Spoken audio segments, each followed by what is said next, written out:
Les choses interdites par la Bible sont nombreuses et variées.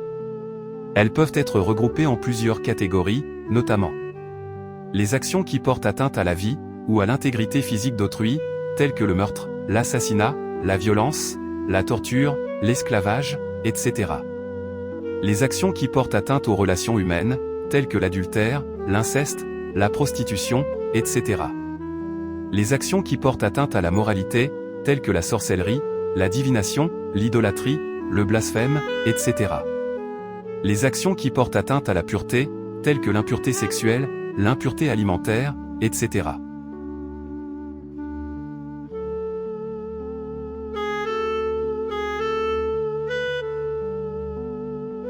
Voici quelques exemples de choses interdites par la Bible.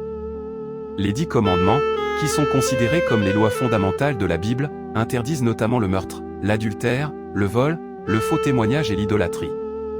Le livre du Lévitique contient de nombreuses lois, qui interdisent ou réglementent divers aspects de la vie quotidienne, tels que la nourriture, la sexualité, la pureté rituelle, etc.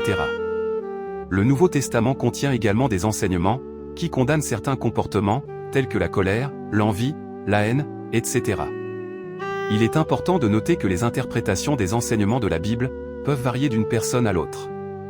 Ce qui est considéré comme interdit par une personne peut ne pas l'être par une autre.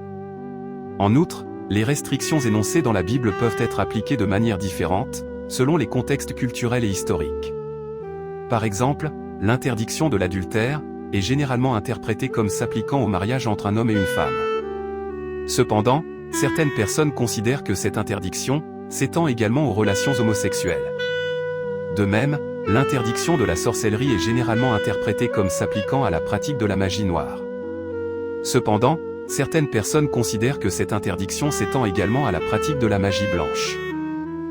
En fin de compte, il appartient à chaque individu de décider ce qu'il considère comme interdit par la Bible.